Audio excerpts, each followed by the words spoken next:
Rebonjour à tous, bienvenue à ce Facebook Live. On parle avec Raven Commando, qui est étudiante en technique de réadaptation et justice pénale. Puis aujourd'hui, on parle du centre Mino Majuin. Raven, comment ça va? Ah, ça va bien, toi? Ça va super. Raven, peux-tu commencer par te présenter? Pourquoi tu es impliquée au centre? Puis c'est quoi un peu ton implication au centre? Oui. Alors, mon nom, c'est Raven Commando. Je viens de Kirikansi et Anishinaabe, qui est une communauté algonquienne qui est à environ 1h30 d'Ottawa. Moi, je suis impliquée avec le centre parce que je pense que c'est un atout important dans la vie quotidienne d'une étudiante autochtone ou d'un étudiant autochtone à la cité. C'est très facile de perdre vue de sa culture puis de ses racines quand tu es pogné dans un environnement plus urbain. Puis surtout qu'il y a plusieurs étudiants à la cité. Moi, je suis urbaine, mais il y a plusieurs étudiants à la cité qui ne le sont pas, puis qui viennent de leur communauté qui sont plus nordiques. Et c'est un environnement très différent. Puis ça aide le monde à juste rester un petit peu plus centré. Puis c'est une famille en tant que telle pendant un temps qui est pas toujours très facile pour les étudiants, surtout quand ils sont déplacés de leur communauté, où est-ce que tout le monde se connaisse tout. Ouais, alors c'est ça. Moi, je suis là pour ça. Wow, cool. Dans le fond, on va se lancer là-dedans. C'est quoi le centre, là? Tu l'as un peu décrit là, dans ton explication. Ouais, dans le fond, je vais aussi le souligner, c'est le centre pour étudiants autochtones, si les gens n'avaient pas le centre Mino Majuin. C'est quoi ça? C'est quoi que ça fait? C'est quoi leur mandat? C'est quoi? C'est ça. Parle-moi. Alors, Alors, le centre Minomatchwin, c'est justement c'est le centre autochtone pour les étudiants à la cité. On retrouve des étudiants de toutes les backgrounds de Premières Nations. Alors, il y a les Premières Nations, les métiers et les Inuits qui se ramassent à ce centre-là. On a plusieurs ateliers. Le but, c'est justement d'avoir un centre spécifiquement pour se retrouver parce que justement, comme je disais tout à l'heure, c'est pas toujours facile quand tu te retrouves dans un environnement tellement différent parce que dans une communauté de Première Nation, souvent tout le monde se connaît. Alors, tu sais, tu vas aller à l'école, puis tu vas être en classe avec ta tante qui enseigne, puis avec, comme tu t'en vas au bord de la rue au magasin, puis c'est ton cousin qui va te vendre un Gatorade sur l'heure du lunch. C'est comme ta famille est toujours un petit peu partout, puis si c'est pas ta famille, tout le monde se connaît. Mais quand tu arrives en milieu urbain, où est-ce que tu connais pas personne, la façon que ça fonctionne, c'est différent. La façon que le monde parle, c'est différent. C'est pas toujours facile. Puis un déplacement culturel comme ça peut être très, très, très difficile à vivre pour les personnes en général, mais surtout pour les étudiants de Première Nation qui, justement, viennent de communautés qui sont tellement petites et tellement proches. Puis des fois, tu sais, ça peut mener à comme des gros sentiments de dépression, puis des fois, ça peut mener au décrochage. Mais d'avoir accès au centre comme ça, on est capable de se former notre propre petite communauté à la cité. Parce qu'il y a aussi le fait qu'à Ottawa, la communauté de Premières Nations autochtones Métis-Inuit, c'est très anglophone. Alors, de se retrouver dans un milieu principalement anglophone, quand toi, tu es principalement francophone, c'est aussi très difficile à vivre. Mais d'avoir le centre dans lequel tu peux te retrouver, ça donne un sens de chez toi, puis ça donne juste un petit peu de culturel dans un nouvel environnement, donc un petit peu de familiarité. Puis ça aide beaucoup les étudiants, juste en général. Les autres affaires qu'on fait au centre Minomajuin, il y a aussi des ateliers. Fait qu'on donne des ateliers de perlage, il y a des ateliers de... je pense pas qu'on a fait beaucoup de couture dans les derniers 2-3 ans, mais c'est quelque chose qui pourrait être offert.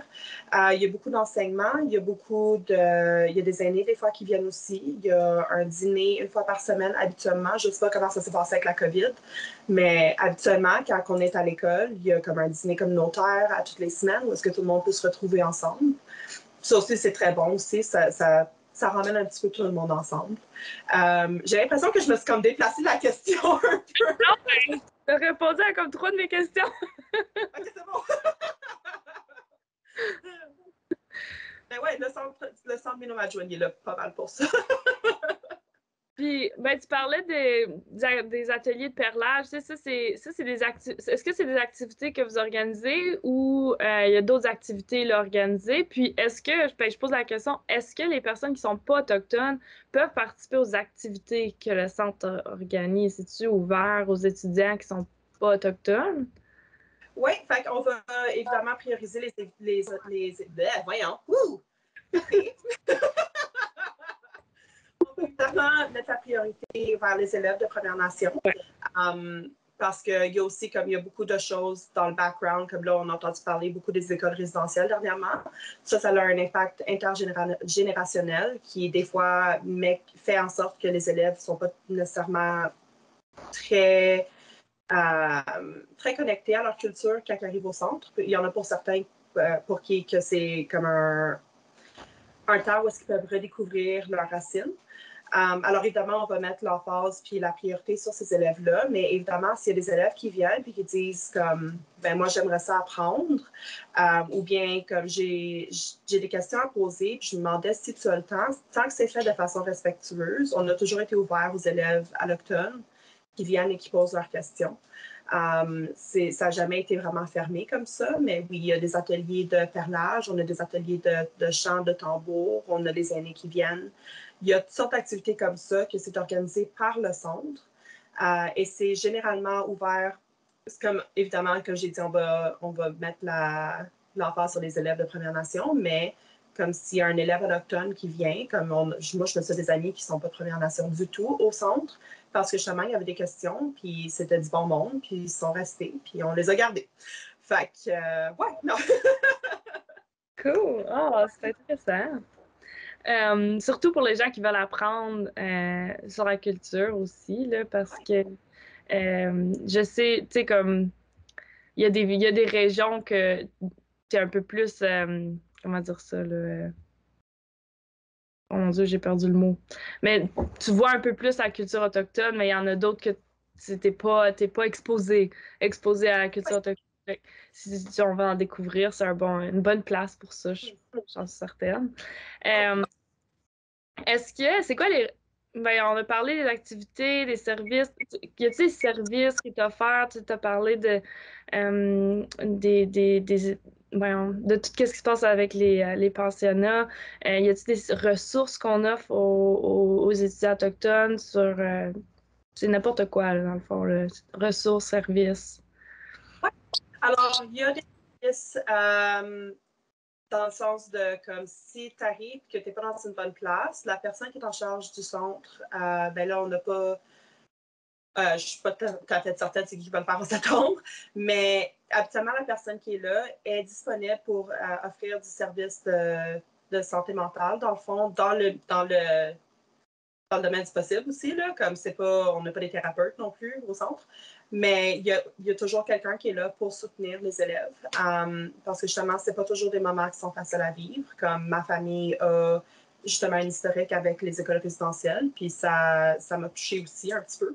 Ça n'a pas toujours été facile, mais comme il y a des élèves aussi qui viennent, puis que, mettons, sont pas justement, comme je disais tout à l'heure, ne sont pas nécessairement impliqués dans la culture pour commencer à cause d'un déplacement, à cause de X, Y, Z, nomme la raison.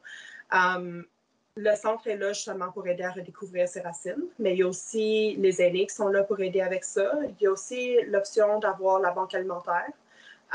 C'est pas tout le monde qui est nécessairement confortable à descendre à la banque alimentaire parce qu'ils ont peur du jugement, parce qu'ils sont inquiets de qu'est-ce que ça va de là. Des fois, il y a juste du monde qui n'ont juste pas le temps. T'sais, ça arrive, il y a des parents monoparentales, moi je suis un de ces parents-là. C'est pas toujours évident pour le monde de se rendre. Puis des fois, comme si la personne est capable d'approcher le coordonnateur, la coordonnatrice du centre, la personne responsable est capable de descendre une fois par mois à la banque alimentaire pour aider les étudiants. Il y a aussi des ressources en général. Si tu cherches quelque chose, souvent le coordonnateur, la coordonnatrice est capable de te donner accès à ces ressources-là ou bien de te référer à la bonne ressource. Fait que, mettons, s'il y a un élève qui a besoin de l'attention médicale, mais ne sont pas confortables à aller à la cité parce que c'est pas un centre autochtone, ça arrive. Ça arrive des fois. Ben, ils peuvent se faire référer au centre Wabano ou bien ils peuvent se faire référer au Dawa Native Friendship Center ou bien à Minwashin Lodge. Dépendant du service qu'ils ont besoin, la personne responsable est capable de déléguer ça à la ressource nécessaire, en fond. Intéressant. Puis, pourquoi c'est important d'avoir un centre comme celui-ci au collège? Ben, comme je disais tout à l'heure, souvent il y a des élèves qui arrivent et qui viennent de communautés très petites et très, très proches.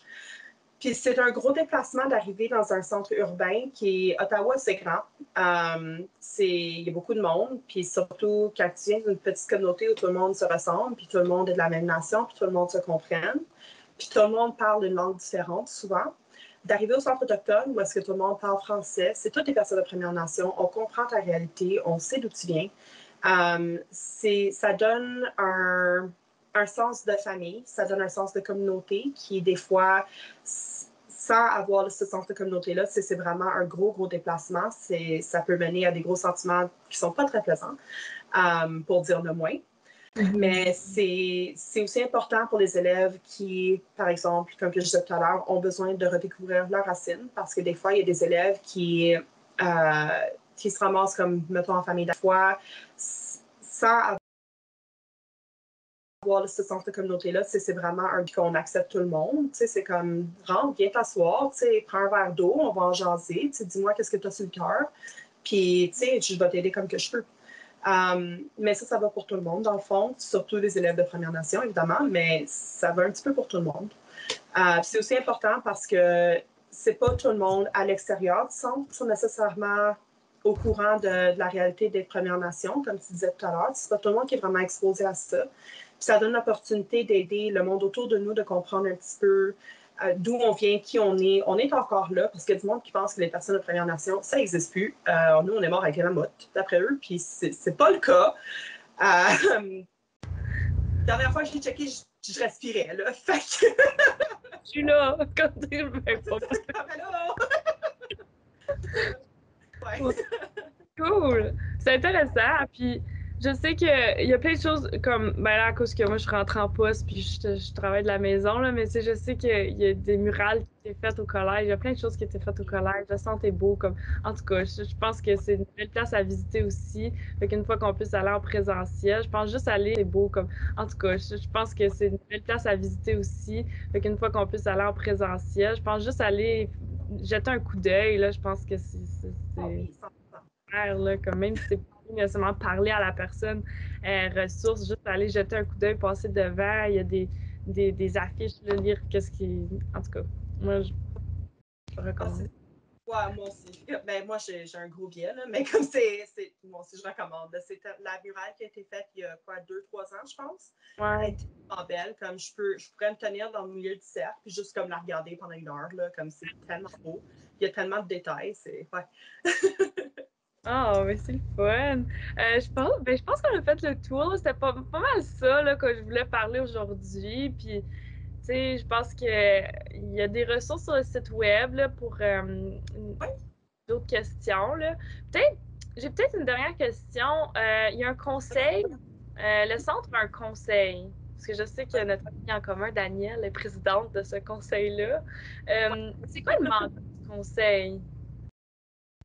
Pour être honnête, je suis pas tellement certaine. Le conseil, c'est pas quelque chose dans lequel j'ai été super impliquée. Fait que c'est pas quelque chose que je connais très bien, mais je sais qu'il est là, puis je sais que leur but, je pense que c'est de s'assurer du bon fonctionnement du centre autochtone, puis d'assurer l'inclusion. Ouais, je pense que c'est ça. C'est le fun. Ouais. OK, ben c'est ça.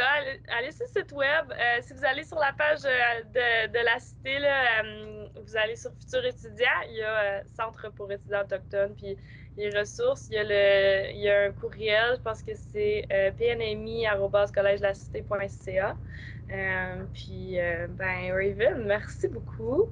Puis c'était court, mais c'était très efficace. J'en ai appris beaucoup. Avoir reçu aussi. Là, tu la rentrée en septembre, là, tu recommences tes cours. Ben, je te Ouais. souhaite une bonne rentrée. Puis merci beaucoup encore. Okay, merci Camille.